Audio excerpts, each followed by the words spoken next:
गया शिक्षक निर्वाचन चुनाव को लेकर दुर्गाचरण मिश्रा ने की अहम बैठक। गया शिक्षक निर्वाचन चुनाव को लेकर बीते संध्या को स्टेशन रोड स्थित पाल होटल में दुर्गाचरण मिश्रा ने एक अहम बैठक लोजपा के लेबर सेल के प्रदेश उपाध्यक्ष शालिग्राम दुबे की अध्यक्षता में की। बैठक के शुरुआती दौर में श्री मिश्रा ने क्षेत्र में भ्रमण कर रहे अपने कार्यकर्ताओं से पूरी जानकारी ली। इसके बाद चुनावी रणनीति बनाई गई। ज्ञात हो कि दुर्गाचरण मिश्रा खुद भाजपा के वरीय कार्यकर्ता और वर्तमान में ब्रह्मपुर प्रखंड के प्रमुख हैं, लेकिन इनकी पकड़ सभी दलों के नेता और कार्यकर्ताओं पर है, जो इनके द्वारा की गई बैठक में देखने को भी मिला। मेरी नजर में दुर्गाचरण मिश्रा गया शिक्षक निर्वाचन क्षेत्र के पहले उम्मीदवार होंगे, जिनको सभी दल के नेतागण, शिक्षकगण इत्यादि ने बुलाकर इनके साथ बैठक की। जब मिश्रा जी पहली बार चुनाव के संदर्भ में 20 अक्टूबर 2022 को गया परिसदन में प्रेस को संबोधित कर रहे थे, तब भी देखने को मिला था कि राष्ट्रीय जनजन पार्टी के राष्ट्रीय उपाध्यक्ष मनोज त्रिपाठी, सीपीआई के नेता, अखिल भारतीय विद्यार्थी परिषद तथा संघ के अनेकों लोग, भारी संख्या में अलग अलग विद्यालयों के शिक्षकगण उपस्थित थे। डॉक्टर मिश्रा ने पत्रकार सम्मेलन में पत्रकारों को संबोधित करते हुए कहा कि आज लोग चुनाव के समय अपने निर्वाचन क्षेत्र में मतदाताओं से तरह तरह के वादे तो करते हैं, लेकिन जीत हासिल होते ही वो भूल जाते हैं। इस दौरान उन्होंने सभी को संबोधित करते हुए यह भी कहा कि मैं शिक्षकों के विभिन्न समस्याओं को जानता हूं, उनके साथ हो रहे परेशानियों को महसूस करता हूं, उनके साथ किए जा रहे भेदभाव को देख रहा हूं, खासकर वित्त रहित कर्मियों की परेशानियों से मैं अवगत हूं।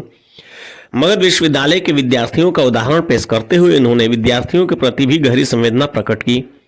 अपने हक की मांग कर रहे शिक्षक एवं शिक्षक अभ्यर्थियों के साथ हो रहे अत्याचारों को, 7वें चरण की शिक्षक नियुक्ति की मांग कर रहे शिक्षक अभ्यर्थियों के ऊपर बरसाए गए डंडे से चोटिल पीड़ितों की दर्द को भी इन्होंने अपना दर्द समझते हुए इसकी बात कही।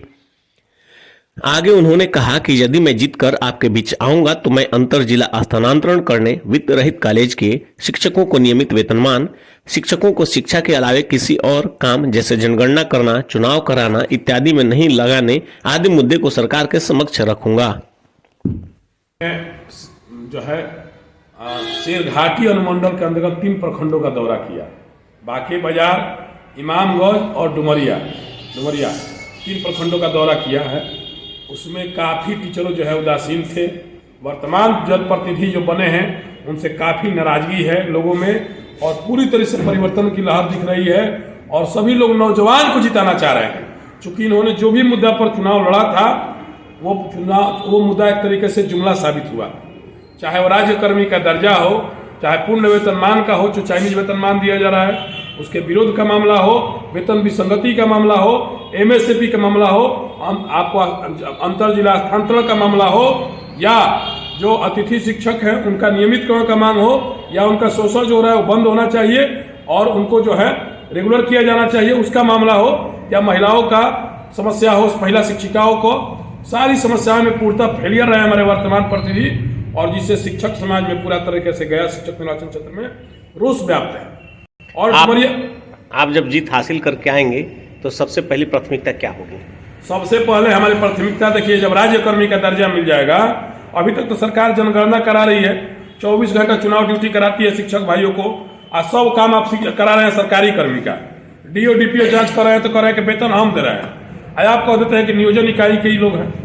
ये तो गलत बात है भाई, नियोजन इकाई के हैं, ना इधर का छोड़ रहे हैं ना उधर का छोड़ रहे हैं, आप बीच में ला करके शासक में डाल दिए हैं। 2006 में जो भाई हमारे ज्वाइन किए थे उनको पेंशन भी नहीं मिलेगा। उन लोग भाइयों को पूरी तरीके से हमारे पूर्ण वेतनमान भी नहीं मिला। आज उनके बच्चे बच्चियों का शादी करना है, कैसे वो लोग शादी करेंगे? लोन लेंगे, नहीं तो अपने जमीन बेचेंगे, और जिनको जमीन नहीं हो क्या करेंगे सोचिए।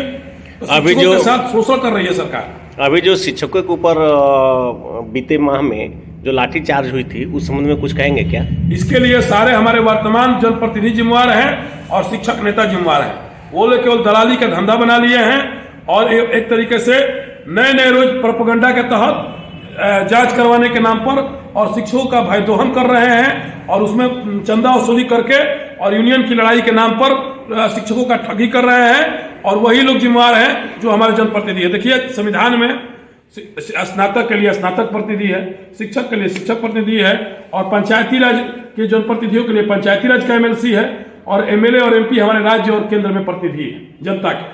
तो जो प्रतिनिधि जिस काम के लिए बनाया गया है वो काम नहीं करे तो आखिर किस काम के लिए वो है? किसी का घर तो बनवाएंगे नहीं, किसी टीचर का नौकरी तो फिर से लगाएंगे नहीं, और किसी एक टीचर को वेतनमान तो दिलवाएंगे नहीं। जब सबका कल्याण है, किसी के शादी विवाह में भी नहीं जाते हैं, किसी के जन्म मृत्यु पर भी नहीं जाते हैं, तो ऐसे प्रतिनिधि नकारा प्रतिनिधि की क्या जरूरत है? यहाँ की जनता परिवर्तन चाहती है, यहाँ के जनप्रतिनिधि परिवर्तन चाहते हैं और नौजवान को जिताना चाहते हैं, जिसको पेस मेकर नहीं लगा हो।